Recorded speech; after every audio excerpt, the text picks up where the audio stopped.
Welcome to the Untrapped Podcast, where we're motivated and inspired about success, small business, and personal development. And now, Keith Kalfas. What's up? Welcome to this free video series on how to start a landscaping business and get it off the ground. I want to talk about how to get your first 10 customers, your first 100 customers. It's all the same when your first couple years are in the business. So I'm on a landscape job myself, so I'm going to make this quick and to the point because time is of the essence. So first of all, congratulations. You're getting your business off the ground. If you don't know too much about me, I'm Keith Kalfas. I started my landscape business like 12 years ago. I was stuck in dead-end jobs forever. I never thought I had the money to get my own business off the ground, so I never even tried. But then when my back was against the wall in 2011, I had debt collectors calling me and I had a new wife. I literally, I borrowed a wheelbarrow, a rake, a tarp, and a shovel. I gave my buddy like 15 bucks, my friend, and I started out of the back of my wife's car. I borrowed a truck. I got enough money to buy a piece of crap truck I called the Blue Goose with rust all over it. And I literally went hair on fire, full steam ahead, and was able to get the business off the ground in 6 weeks. Now here's the most amazing part. My back was against the wall and I had to make a decision because I had no other options. I was terrified. It took 6 weeks to get the business off the ground to the point where I was able to go full-time and quit my day job. I quit my day job in 6 weeks, and every single second was that I wasn't doing landscaping jobs, like literally knocking on doors and doing Craigslist ads and creating flyers and door hangers and business cards on Vistaprint.com and ordering shirts and hats and every second I was operating off of a thread. I'm talking eviction notice every other month for like the slip that you're a month late on rent for like a year straight. I mean, it was so scary, but so exciting and so rewarding, and I was making all the mistakes. Here's you. You're gonna have to go all in. You're gonna make mistakes, you're gonna underquote jobs, you're gonna not know what to do, you're gonna have to stay up all night watching YouTube videos and researching and go on Google. There's so much information in front of you, it's insane on how to do anything. If you're doing patios, retaining walls and fire pits, or just cutting grass, or probably not tree work. Actually, if you're doing patios and all that, you would want to start out real small and work your way up and get the proper training necessary. Don't do anything that's gonna put you in a courtroom, or don't do anything that's gonna get you in trouble, but start small. Grow your confidence. One of the things that you'll have in your advantage is your customers aren't stupid. They know exactly who they're hiring when they call you and when they see you, when they look at you. They're not stupid. They can see that you're just getting started and that maybe you don't have the nicest trucks and you have, that you're not this Taj Mahal company. So they're probably going to expect a little bit lower of a price. And if you have to do what you got to do, my favorite saying is, get in where you fit in. See where you're at and get in where you fit in. Where do you fit in? Maybe you're just getting started and you got to charge what you got to charge just to get the jobs. The goal is to generate as much activity in the business as possible in the beginning to fill up your calendar with work. Okay? Now, even if it's not the most profitable work, some people might disagree with me. Work creates work.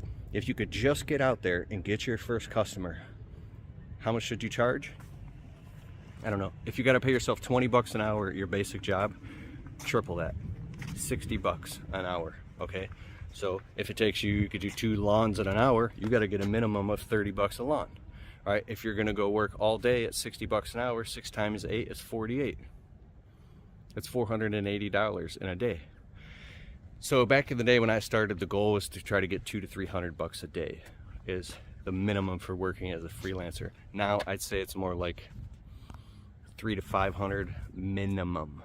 When I go out and I work, I'm shooting for minimum, I don't know, the size of your business, it could be $1 million bucks a day, but for me it's about 900 a day minimum is what I got to do. We got a $700 minimum to do any project in our landscaping business. I used to be the $99 guy because we do landscape and all this stuff. We don't cut grass anymore. But for you, what do you charge? You're gonna have to literally get out there and keep giving yourself a raise until the customers are saying no about 50% of the time. What does that mean? Customers are saying yes all the time, the price is too low. If they're saying no, and you're closing about half of the jobs with the qualified leads, and what I mean is, if you are looking for the greatest software ever to run your business on, go to getjobber.com/Keith. You can create proposals, invoices, collect payments, and track your entire business directly on the Jobber smartphone app. If you want to get a totally free trial of Jobber right now, open your browser, getjobber.com/Keith, and after the trial, if you decide to sign up with Keith's link, you'll automatically get 20% off your first 6 months. So what are you waiting for? Go to getjobber.com/Keith. If you're trying to close the job and the customer's interested and they say no, that's a qualified lead. If you go and you walk around their property, it's a qualified lead. If they're just a bunch of random phone calls and people considering getting a quote, it's not a qualified lead, it's just a lead. A qualified lead means, hey, that means you're actually interested in going and doing that job. Of those ones that you actually give the customer a quote, you should be closing about 50% of them, about half of them. Now, people skills, rejection, all this stuff. You gotta get really comfortable with rejection. Be nice, personal, back straight. If you can get a nice embroidered shirt or some type of work shirt, wear work boots, not dirty tennis shoes. Maybe you get a clipboard in your hand, business cards, and be very heart of service, an attitude of service. Don't ever lie to a customer. If you don't know how to do something, say, I don't know, but I can find out, right? Don't ever bullshit a customer, and because customers are very, very smart. And if you take on you can get yourself caught up in here, because the customer will be like, oh, I really like you, can you do this and this and this and this and this? If you're desperate for money, you're gonna say, yeah, I can do that, and you're gonna get yourself over your head really quick, which might be good as long as the work isn't risky and it's not something that could cause an insurance claim or really mess something up. If it's just a whole bunch of work like property maintenance, it might be good to get in over your head and experience a little bit of anxiety and make barely any money on a few jobs, because you're going to feel that pain and feel that sting, and it's going to keep you up at night. You're going to come home at 10 o'clock at night with bags under your eyes and dirt on your fingernails, and you're going to be frustrated and freaked out, but you'll keep leaning into the fire and you're going to learn. It's all about learning, right? Okay, next, anxiety. I really don't like change that much. I've had a lot of anxiety in my life, and I've had to work on it. You have to control your anxiety and be very clear about what work you're putting on your schedule when you're getting going. If you bite it off, you gotta chew it, swallow it, you gotta eat it. So be very careful about what you put on your schedule and what you say yes to. Anytime in my landscaping business where I've ever tried to just squeeze something in, didn't work. Very hard to squeeze things in. You only got 24 hours in a day. What I mean is, if you're doing a job and the neighbor comes out, if you can for sure do it quick and make an extra $100 to $200, you should do that.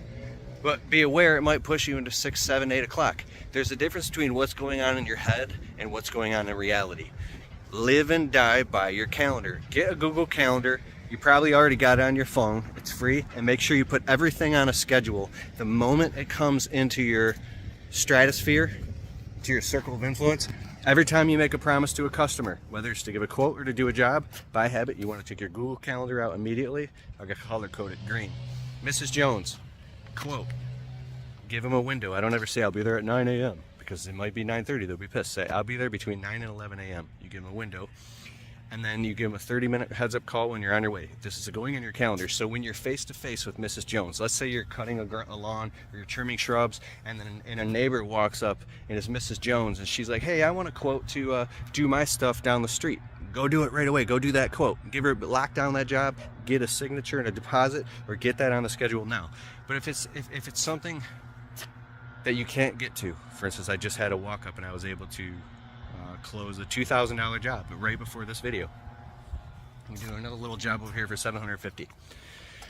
What I mean is, take out your phone right on the spot. Say, Mrs. Jones, I want to collect your information. Mrs. Jones. Okay, your email address so I can send your quote. Okay, Mrs. Jones at gmail.com. Your address, 12345 Strawberry Lane. Okay, anything else? Notes about the customer. Face to face, got your phone out. Let them know. Don't start looking at your phone. Be like, hey, I got my phone out because I'm taking all your information. Okay, saved. Now I'm opening up my calendar so I can book you. Okay, Mrs. Jones. I'm booking you for Monday morning, weather permitting. I'll be there between 9 and 11 a.m. I'll give you a 30-minute heads-up call when I'm on my way. You're typing this all in, saved on your calendar, synced to your... Let me tell you something most service business owners never realize. You're spending money on Google Ads, Facebook, maybe SEO, maybe yard signs or flyers, but you have no idea which marketing is actually making your phone ring. That's where CallRail comes in. CallRail is call tracking software that shows you exactly which marketing source generated each phone call. So instead of guessing where your leads came from, you actually know. And when you know what's working, you can double down on it and grow your business faster. If you want to try it, go to keithkalfas.com/callrail. That's keithkalfas.com/CALLRAIL. Gmail account or whatever, right? So now it's on your calendar, right? That way, because you're going to forget, make sure you know. I use a CRM called Jobber. It's a software. I'm affiliated with them. Getjobber.com/Kalfas. Getjobber.com/Kalfas. Get a free trial. But like, you don't even need that when you first get started. You can just literally use Google Calendar. It's when you get more advanced and you want to have like, of course you got a bill, so you got to have like a billing software and all these things.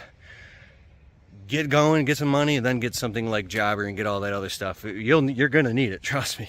But in the beginning, you just want to get the business going. So you live and die by your calendar. Everything goes on the calendar. Personal events, family events, and you always have your calendar for everything. That way, because when you have 14, 15, 16 jobs and 20, 30 quotes book, it's all on your calendar.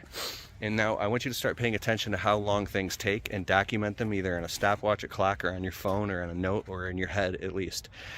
How long does it take to trim those shrubs? How long did it take to cut that grass, to install that mulch? How much is a yard of mulch? Pay attention to measurements and in relation to time all the time so you can get good, so you don't bite off too much and more than you can chew.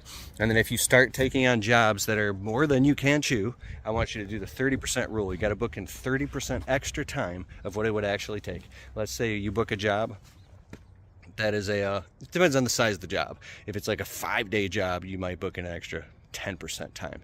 So for instance, if you take on a job that you think it's going to take you a day, say it's going to take you 7 hours, right? Well, you want to book like an hour before to get ready and get for that job, and an hour after to break down that job and clean everything up and deal with the customer and talk and do the administration. So that 7-hour day is really like a 9-hour day, right?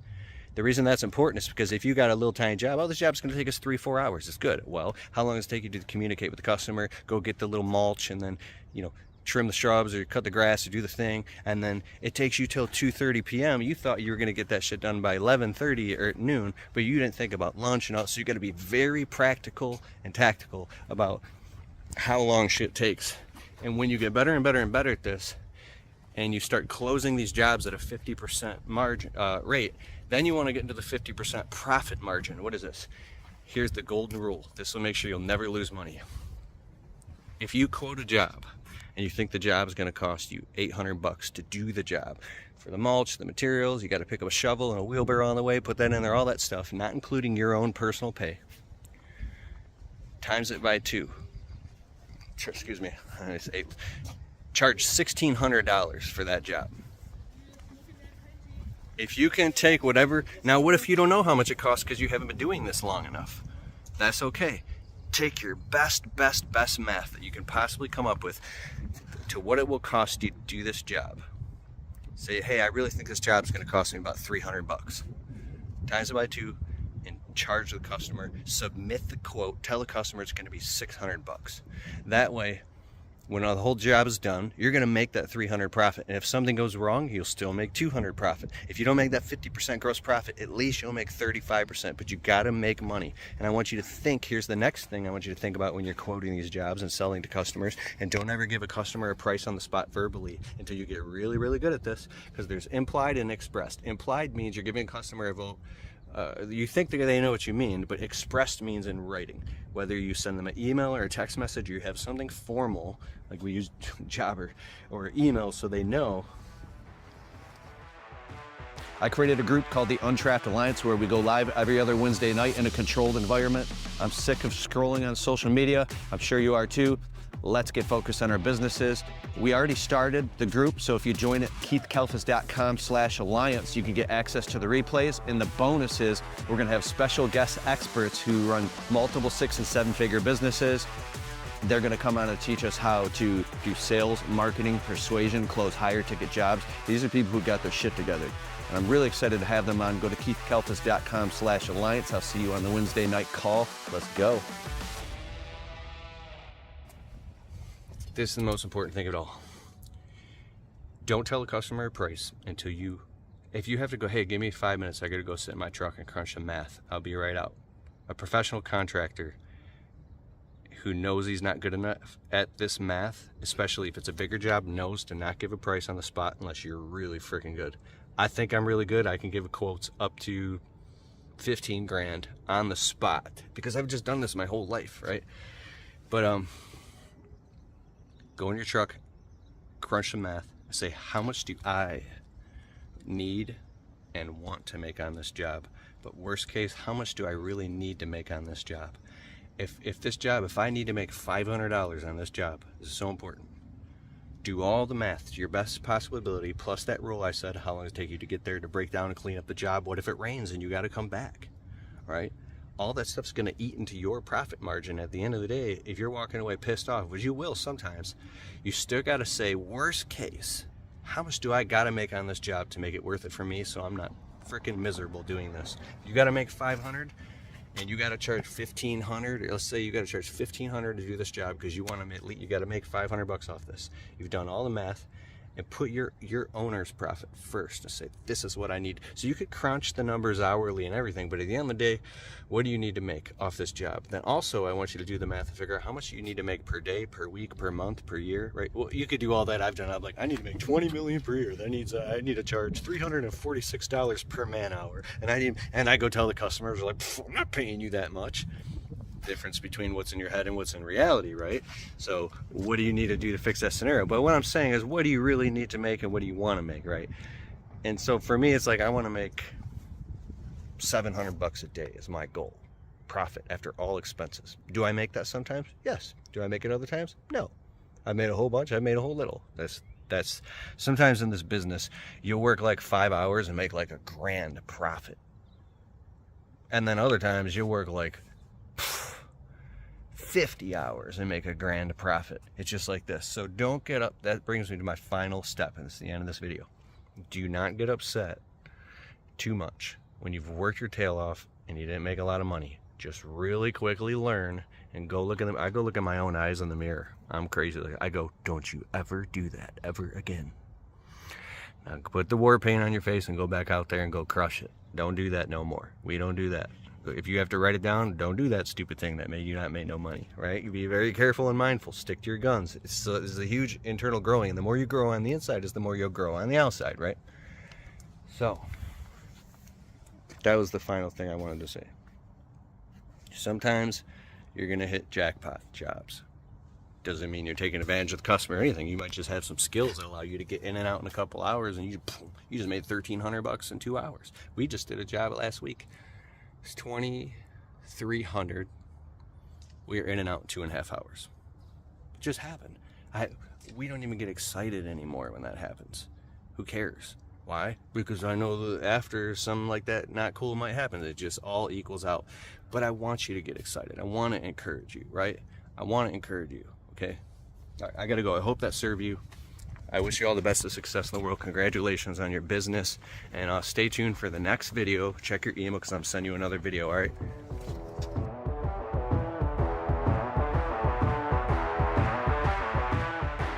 Hey, I hope you liked the show. And if you like the Untrapped podcast and you get value from it, can you please take a minute and go over to Spotify and leave it a well-worded positive 5-star review? It helps boost the rankings on Spotify so the show can get to more people.